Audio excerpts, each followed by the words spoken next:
Hi everyone, welcome back. आज हम UPSC exam से रिलेटेड करंट अफेयर्स का एक अलग पर्सपेक्टिव डिस्कस करेंगे कि करंट अफेयर्स की तैयारी आपको एक्चुअल में कैसे करनी चाहिए। अगर आपको इंडियन एक्सप्रेस और द हिंदू, ये जो न्यूज़पेपर्स हैं, इनको कंप्लीट करने में दिक्कत आ रही है, इनके आर्टिकल्स को समझने में दिक्कत आ रही है और आपको लग रहा है कि इसमें सब्सटैंशियल अमाउंट ऑफ टाइम आपका इन्वेस्ट हो रहा है, बट जो आउटपुट है, आउटपुट लिमिटेड है, अगर आप ये फील कर रहे हैं तो ये वीडियो आपके लिए है। एंड ये वीडियो वो मोस्ट ऑफ द कैंडिडेट्स के लिए है जो अपनी रीजनल लैंग्वेज में अच्छा है या फिर अपनी लोकल लैंग्वेज में अच्छा है। फॉर एग्जांपल, जैसे हिंदी बेल्ट से जो कैंडिडेट्स आता है उनकी हिंदी ज़्यादा अच्छी है एज़ कम्पेयर टू इंग्लिश। ठीक है, ये एक बेसिक एजम्पशन है और ये इसलिए है क्योंकि बचपन से जो हम लैंग्वेज समझते हैं, सुनते हैं, बोलते हैं, वो लैंग्वेज नेचुरली हमारी अच्छी हो जाती है as compare to any other foreign language. अब इंग्लिश हमारे लिए एज सच फॉरेन लैंग्वेज है। ठीक है, तो चलिए विदाउट एनी डिले शुरू करता है। देखिए, यूपीएससी का जो करंट अफेयर्स का बबल है, इसके अंदर क्या है? इसके अंदर एज ऑफ नाउ जो इंक्लूड कर रखा है वो है न्यूज़पेपर्स, जिसमें द हिंदू है, इंडियन एक्सप्रेस है। कहा जाता है कि इनमें से एक न्यूज़पेपर एक सिंसियर कैंडिडेट को पढ़ना ही है और उसके नोट्स भी बनाना है। ठीक है, ये है कन्वेंशन। इसके अलावा कोई भी आप स्टैंडर्ड कोचिंग है उसके करंट अफेयर्स को फॉलो कर सकते हो। उसका जो कंपाइलेशन आता है, कंपाइलेशन उसका वीकली भी हो सकता है, मंथली भी हो सकता है। फेमस कंपाइलेशंस मंथली आता है, मंथली बेसिस पे आता है।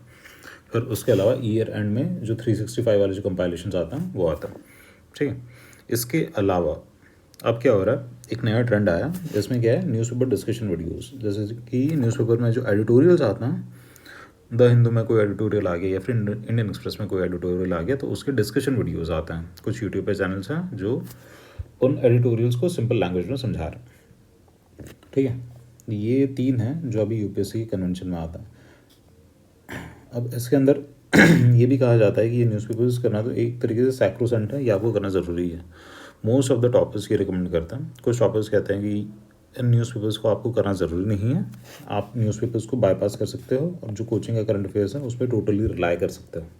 ठीक है, ये जो डिस्कशन हम कर रहे हैं ये यूपीएससी जो एग्जामिनेशन है उसकी तीनों स्टेजेस के लिए कर रहा है। ठीक है, prelims plus mains plus personality test. ठीक है, तो तीनों के पर्सपेक्टिव से ये डिस्कशन हो रहा है।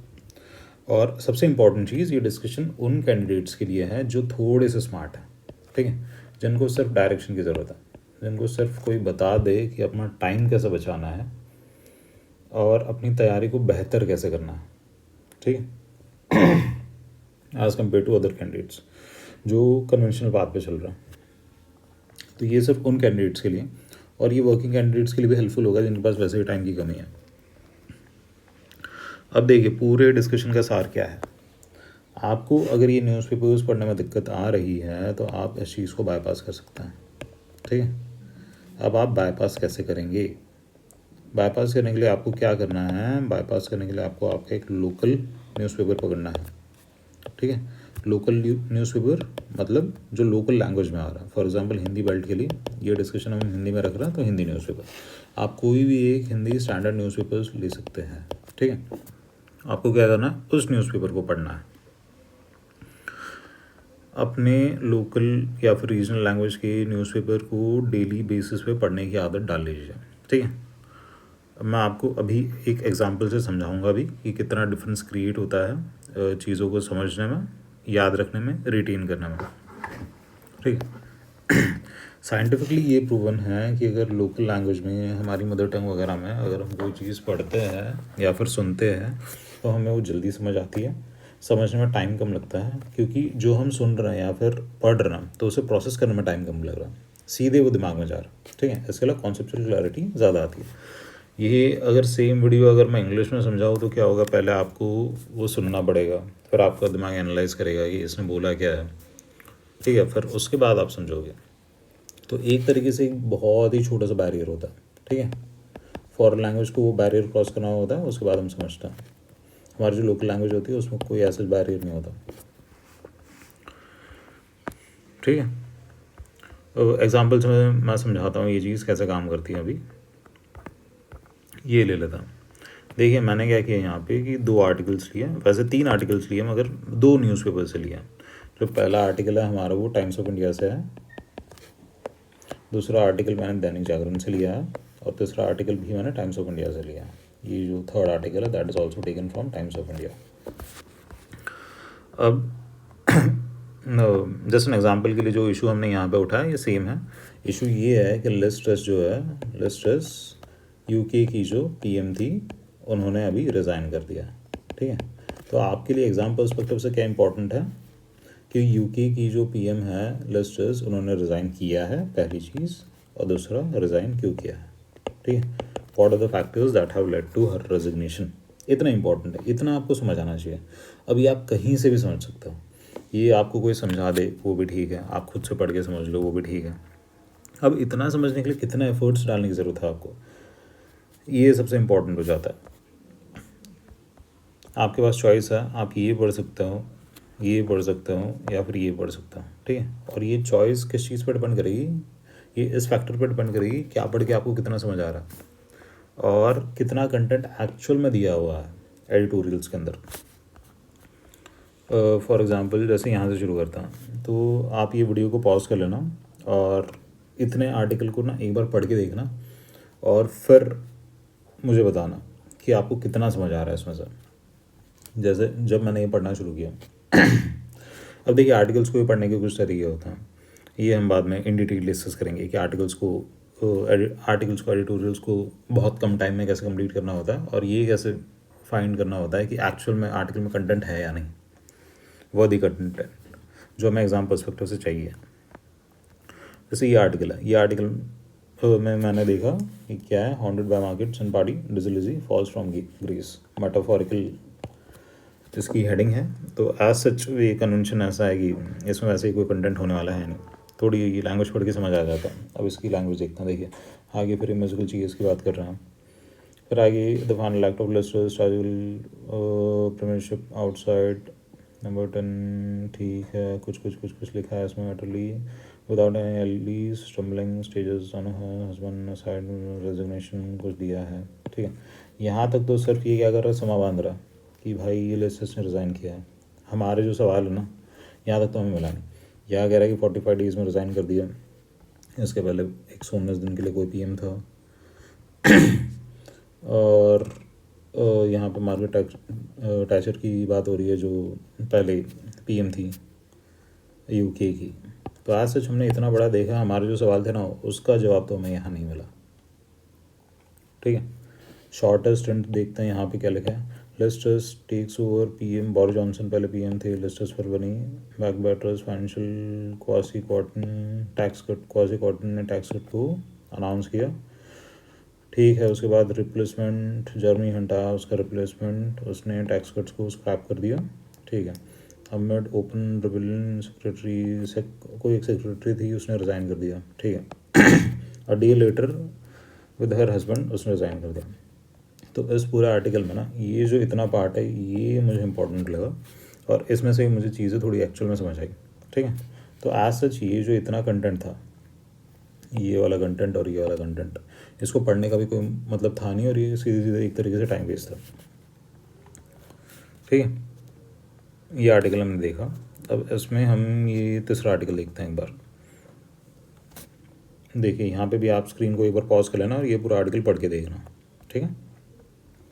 अब हेडिंग है इसकी, why unless they didn't trust, ठीक है, अच्छी बढ़िया इंग्लिश में इन्होंने हेडिंग बना रखी है। अब क्या big takeaway from UK's political फास्ट is that world's lost faith in old style free market ideas. Free market ideas से कुछ रिलेट कर रहा है ये। और चलिए इंट्रोडक्शन देखते हैं और इसका कंक्लूजन देख लेते हैं एक बार। कंक्लूजन में क्या कह रहा है ये, the parallels might be Giorgia Meloni Italy earlier Trumpian American except that Italy has better food, ठीक है, किसी काम का नहीं है, मेटाफोरिकल है सब कुछ जो लिखा हुआ है, उपमा वगैरह ये सब यूज़ कर रखे हैं। इंट्रोडक्शन देखते हैं। In resigning just 6 weeks Liz Truss set record something achieving 44 days thrashing, important नहीं है। तो एज सच इतना पढ़ के पता चल रहा है कि इस एडिटोरियल से ना तो कुछ समझ आने वाला है, ना वो एग्जाम पर्सपेक्टिव से इम्पॉर्टेंट है, ना हमारे जो सवाल है उनका जवाब मिल रहा है हमें, ठीक है। और हमारा क्या हो रहा है, टाइम वेस्ट हो रहा है। इसमें से नोट्स बनाओगे तो टाइम वेस्ट भी होगा, पेपर भी बर्बाद हो जाएगा, पेन भी बर्बाद हो जाएगा। सबसे इंपॉर्टेंट चीज़, एग्ज़ाम क्लियर करने के जो चांसेस होते हैं हमारे वो भी कम हो जाते हैं, क्योंकि टाइम वेस्ट हो रहा है ना। अब आते हैं यहाँ पे हिंदी वाले पार्ट पे, ठीक है। हिंदी में क्या लिखा, एक बार ये आर्टिकल मैं आपके साथ पढ़ूंगा अभी, उसके बाद आपको डिफरेंस पता चलेगा कि कैसे चीज़ें एक्चुअल में समझ आती है। देखिए, पार्टी में विद्रोह के बाद ब्रिटिश पीएम लिज ट्रस का इस्तीफा, ठीक है। अच्छा, पार्टी में कुछ कॉन्फ्लिक्ट हुआ, उसके बाद लिज ट्रस ने रिज़ाइन कर दिया। आगे, टैक्स कटौती का फैसला वापस होने से राजनीतिक झंझावत में फ्रांस फंसी ब्रिटेन के प्रधानमंत्री लिज ट्रस ने गुरुवार को इस्तीफा दे दिया। टैक्स कटौती का कुछ डिसीजन हुआ था, ठीक है, उससे रिलेटेड है। अपने आवास के बाहर मीडिया कर्मियों से ट्रस ने कहा वह जो वादे करके प्रधानमंत्री के लिए चुनी गई थी उन्हें पूरा नहीं कर सकी, इसलिए इस्तीफा दे रही है। ट्रस्ट ने माना कि उन्होंने पार्टी का विश्वास खो दिया है। अच्छा, trust also felt that she has lost the confidence in the party, ठीक है। और कहा कि जैसे इलेक्टोरल मैंडेट होता है, मैनिफेस्टोज में क्या होता है, पॉलिटिकल पार्टीज कुछ प्रॉमिस करती है, फिर जब इलेक्ट हुई आ जाती है तो उन पॉलिटिकल प्रोमिस को फुलफिल करने का प्रयास करती है अपने पॉलिसीज़ के थ्रू। तो लिज ट्रस ने ऐसा फील किया कि she was not able to implement the promise that she had made in the political manifestos. आगे देखते हैं यहाँ से। ट्रस्ट ने अपने निर्णय से किंग चार्ल्स को अवगत करा दिया है। किंग चार्ल्स को क्यों कराया, क्योंकि वहाँ पे एक तरीके से क्या है, रिपब्लिकन स्टेट नहीं है ना ब्रिटेन, मोनार्की है, ठीक है। आगे, नए प्रधानमंत्री के शपथ लेने तक वह कार्यवाहक प्रधानमंत्री बनी रहेंगी, मतलब फंक्शनल प्रेसिडेंट, प्राइम मिनिस्टर बनी रहेंगी वो, जब तक नया प्राइम मिनिस्टर इलेक्ट नहीं हो जाता, ठीक है। आगे, सत्तारूढ़ कंजर्वेटिव पार्टी अगले सप्ताह ट्रस्ट के उत्तराधिकारी के नाम की घोषणा कर सकती है। सत्तारूढ़ कंजर्वेटिव पार्टी, अच्छा, तो मतलब जो पार्टी अभी सत्ता में है at present, the one that is holding the government, उसका नाम है कंजर्वेटिव पार्टी। आगे, इसी बीच विपक्षी लेबर पार्टी ने देश में चुनाव की मांग की है। अच्छा, तो यूके जो है ना, यूके में ऐसे टू पार्टी सिस्टम है, एक है आपकी कंजर्वेटिव पार्टी और दूसरी है आपकी लेबर पार्टी। लेबर पार्टी क्यों इंपॉर्टेंट है, क्योंकि इंडिया जब आज़ाद हुआ था 1947 में, उस टाइम के अराउंड यूके में लेबर पार्टी ही आई थी, ठीक है, इलेक्ट हो गए। और लेबर पार्टी का इलेक्शन जो था ना, लेबर पार्टी की जो पॉलिसीज थी ना, that was reformist in nature, ठीक है। लेबर पार्टी चाहती थी कि जो कॉलोनाइज नेशन से वो डीकॉलोनाइज हो जाए एक तरीके से, ठीक है। तो इसलिए लेबर पार्टी भी इंपॉर्टेंट है। अभी लेबर पार्टी ऑपोजिशन में है। ये सेम टू पार्टी सिस्टम हम कहाँ पे देखते हैं, सेम टू पार्टी सिस्टम हम यूएसए में भी देखते हैं। यूएसए में दो टाइप की पार्टीज हैं, एक आपकी डेमोक्रेटिक होगी और एक आपकी रिपब्लिकन होगी, ठीक है। आगे देखते हैं, कहाँ थे हम यहाँ पे, हाँ यहाँ से।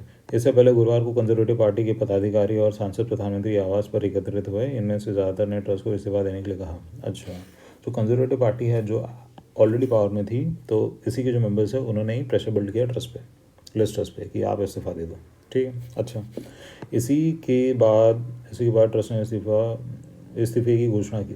लिज ट्रस केवल 44 दिन तक ब्रिटेन की प्रधानमंत्री रही। यह किसी भी ब्रिटिश प्रधानमंत्री का सबसे छोटा कार्यकाल है। उनसे पहले सन 1827 में जॉर्ज कैनिंग 119 दिन प्रधानमंत्री रहे थे। ट्रस्ट ने नागरिकों को महंगाई से निजात दिलाने के लिए टैक्स कटौती का वादा कर कंजर्वेटिव नेता ऋषि सुनक पर इसी वादे के आधार पर बढ़त बनाई थी। हाँ, वहाँ पे जब इलेक्शन हुए थे तो लिज ट्रस ही थी, लिज ट्रस ने कहा था कि हम टैक्स कट्स करेंगे। ऋषि सुनक ने as such he was against tax cuts. यहाँ पे क्या हो रहा है, एक फ्लो में ना चीज़ें समझ आ रही है कि एक्चुअल में क्या हो रहा था इलेक्शन प्रोसेस में। अगर यही सेम में अगर मैं इंग्लिश में पढ़ता तो शायद दिक्कत आती, क्योंकि इंग्लिश के अभी मैंने एडिटोरियल्स देखे जो हम इसके पहले, तो इनकी थोड़ी सी लैंग्वेज अलग थी और सीधे सीधे कंटेंट लिखा नहीं था, समझ रहे हो। आगे देखते हैं। सुनक ने वर्तमान आर्थिक परिवेश में टैक्स कटौती के वादे को खतरनाक बताया था। ऋषि सुनक भी one of the prime ministerial candidates है। इनका नाम इंडियन टाइप का नाम है। तो हमारी इंडियंस की तो आदत ही है कि कहीं पे भी हमें इंडियन टाइप का नाम दिख जाता है हम सीधे क्लेम करने लग जाते हैं कि ये तो भारतीय है। इसकी अचीवमेंट्स मतलब हमारी अचीवमेंट्स इन द सेंस। तो यहाँ पे सुनक ने कहा कि प्रेजेंट इकोनॉमिक कंटेक्स्ट में tax cuts would not be the right decision, ठीक है। आगे फिर क्या हुआ, ट्रस्ट की सरकार बनने के बाद सितंबर में आए मिनी बजट टैक्स कटौती के कई प्रावधान किए गए। इसी के बाद ब्रिटिश अर्थव्यवस्था अस्थिर हो गई। अच्छा, टैक्स कट लिस्ट आई, टैक्स कट की पॉलिसीज़, टैक्स कट के प्रोमिस जो उसमें प्रॉमिस किए थे स्टार्टिंग में, उसको इम्प्लीमेंट कर दिया। इसकी वजह से क्या हुआ, जो इकोनॉमी होगी, इकोनॉमी अनस्टेबल होगी। इकोनॉमी अनस्टेबल होगी तो उसमें क्या क्या हुआ, शेयर बाज़ार लुढ़कने लगा और डॉलर के मुकाबले पाउंड कमज़ोर हो गया। जब भी इकोनॉमी पे कोई भी इम्पैक्ट आता है ना, तो उसका इम्पैक्ट शेयर मार्केट पे पड़ता है और करेंसी पे पड़ता है। ये क्वाइट अंडरस्टूड है। ठीक है, आगे। विपक्ष और सत्तापक्ष से उठते विरोध के स्वरों के बीच ट्रस्ट ने 14 अक्टूबर को वित्त मंत्री क्वासी क्वार्टिंग को बर्खास्त कर दिया। अच्छा, जो फाइनेंस मिनिस्टर थी या था, नाम से तो वैसे जनरल पता नहीं चल रहा, तो उनको क्या किया, मतलब एक तरीके से निकाल दिया, डिसमिस कर दिया। ठीक है, उसके बाद क्या किया, उसके बाद बर्खास्त कर प्रधानमंत्री चुनाव की शुरुआत में प्रतिद्वंदी रहे जर्मी हंट को वित्त मंत्री बनाया। जर्मी हंट नाम की एक दूसरा बंदा था, तो उसको बना दिया फाइनेंस मिनिस्टर। आगे, हंट ने पद संभालते ही ट्रस्ट के निर्णय और उनकी गलती करार दे दिया। इससे विरोध झेल रही ट्रस्ट की और किरकिरी हुई। अगले ही दिन हंट ने ट्रस्ट के वादे के अनुसार मिनी बजट के लिए टैक्स कटौती के लगभग सारे प्रावधानों को रद्द कर दिया। बात ये हुई कि नया जो फाइनेंस मिनिस्टर आया ना, उसने जो टैक्स कट की सारी जो पॉलिसीज़ थी ना, जो लिस्ट ट्रस्ट लाई थी, उनको ना स्क्रैप कर दिया। ठीक है, इससे अपनी सरकार में ट्रस्ट के लिए विश्वसनीयता का संकट पैदा हो गया।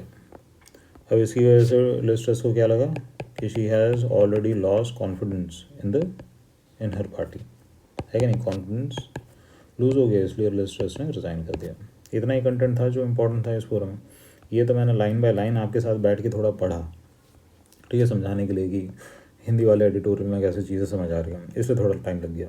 नहीं तो इसको स्किम करना ही बहुत आसान है। और सबसे अच्छी बात ये है कि एक बार इतना पढ़ लिया ना, इसके बाद अब कुछ और पढ़ने की ज़रूरत नहीं है आपको। ठीक है, 50 आर्टिकल आते रहेंगे, द हिंदू में भी आएंगे, इंडियन एक्सप्रेस में भी आएंगे, इसी से रिलेटेड कि लिस्ट ट्रस्ट ने इस्तीफा दे दिया, अब ब्रिटेन की इकोनॉमी का क्या होगा, पाउंड का क्या होगा, इंडिया ब्रिटेन के रिलेशंस क्या होंगे। ज़्यादा आपको डीप में जाना है ही नहीं। ठीक है, एज सच अगर आपको ये चीज़ अगर पढ़नी है इसके बारे में, तो इंडिया यूके रिलेशंस, इसका ना एक पेज आ जाता है, जो मेंस 365 आती है या फिर प्रीलिम्स 65 आती है। ठीक है, विजन आई है इसकी, या फिर कोई और करंट अफेयर्स ले लो, तो इनमें क्या होता है, इंटरनेशनल रिलेशंस में ना स्पेसिफिकली नेशंस के साथ पेज आ जाता है, वहाँ आप समझ सकते हो। ठीक है, तो इस पूरे डिस्कशन का सार ये था कि रीजनल लैंग्वेज में हमें चीज़ें ज़्यादा अच्छे से समझ आती है, हमारे लोकल लैंग्वेज में ज़्यादा अच्छे से समझ आती है एज़ कम्पेयर टू इंग्लिश। तो करे क्या अब, क्या इंडियन एक्सप्रेस और द हिंदू को छोड़ दें? नहीं, आपको छोड़ना नहीं है। देखिए, आप इस एग्ज़ाम की तैयारी कर रहे हैं, थोड़ा टाइम हो गया आपको तैयारी करते हुए, आप इतने स्मार्ट है कि आपको पता चल जाए कि कौन सा एडिटोरियल पढ़ के आपको चीज़ समझ आएगी, कौन सा एडिटोरियल पढ़ के आपको उसका कंटेंट जो है समझ नहीं आने वाला। इतनी अंडरस्टैंडिंग आपके अंदर है। ठीक है, अगर आपको लगता है कि कोई टॉपिक आपको इन पेपर से समझने में दिक्कत आ रही है, तो उसे छोड़ दीजिए, अपना हिंदी न्यूज़पेपर उठाइए, वहाँ पे उसी कंटेंट से रिलेटेड या फिर उसी टॉपिक से रिलेटेड जो भी एडिटोरियल वगैरह आ रहा है उसे देख लीजिए। और मैं तो यहाँ तक कहता हूँ कि आप क्या करो, डेली ना आपका जो लोकल न्यूज़पेपर है ना, उसको फॉलो करना शुरू कर दो। ठीक है, इंपॉर्टेंट है, आपको बहुत एक डिफरेंस आपकी जो प्रिपरेशन है ना उसमें पता चलेगा as compare to other candidates. आपका सबसे पहले टाइम बच जाएगा और आपकी प्रोडक्टिविटी ना बहुत ज़्यादा बढ़ जाएगी, क्योंकि आपको एक्चुअल में करंट अफेयर्स में क्या हो रहा है ना वो समझ आएगा। ठीक है, आपका फोकस इंग्लिश में नहीं रहेगा। और यहाँ पे यूपीएससी जो एग्जामिनेशन है ना, उसमें भी कहीं ऐसा लिखा नहीं है कि आपको ये न्यूज़पेपर्स है द हिंदू, इंडियन एक्सप्रेस, यही पढ़ के समझना। ठीक है, और इन न्यूज़पेपर्स को ना समझने का एक और तरीका ये है, जो न्यूज़पेपर के एनालिसिस के जो वीडियोज़ आता है ना, डिस्कशन वीडियो, इसमें से आप कोई भी क्रेडिबल वीडियो उठा लो। ठीक है, क्रेडिबल वीडियो और ऐसा वीडियो जो कुछ पैरामीटर्स फिल करता हो। जैसे ये सबसे पहले जो डिस्कशन है ना, वो 1 घंटे से कम होना चाहिए। आपके पास 2-2.5 घंटे किसी को सुनने के लिए नहीं है जब आप इस एग्ज़ाम की तैयारी कर रहे हो, सिर्फ करंट अफेयर्स के लिए। ठीक है, सबसे पहली चीज़। दूसरा, वो एडिटोरियल्स को ना सीधे सीधे बस आपको समझा रहा है, ज़्यादा ज़्यादा वो बस बैकवर्ड लिंक क्रिएट करके एक लिंक इस्टेब्लिश कर रहा है बस, कि पास्ट में क्या हुआ था वो भी कंटेक्स्ट आपको बता दिया और प्रेजेंट में क्या हुआ, इतना। ये 2 कंडीशंस अगर कोई फुलफिल कर रहा है तो वो वीडियोज़ रिलायबल है, वो आप देख सकते हैं। जनरली इंश्योर करना कि 1 घंटे से कम ही वीडियोज़ होने चाहिए। ठीक है, ये 2-2.5 घंटे के जो वीडियोज़ हैं उनका कोई मतलब नहीं है।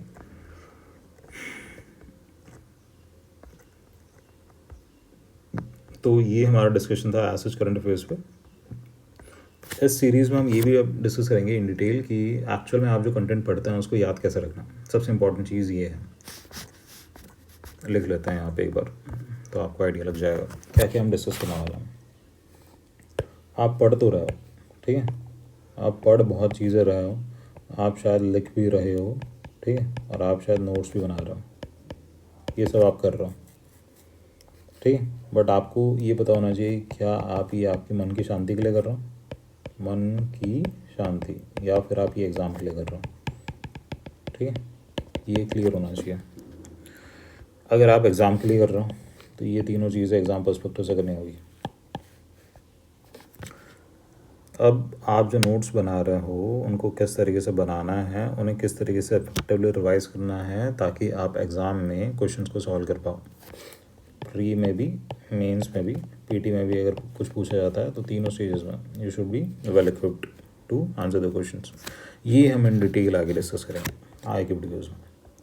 तो चलिए इस वीडियो को यहीं तक सीमित रखते हैं, मिलता है आपसे नेक्स्ट सेशन में।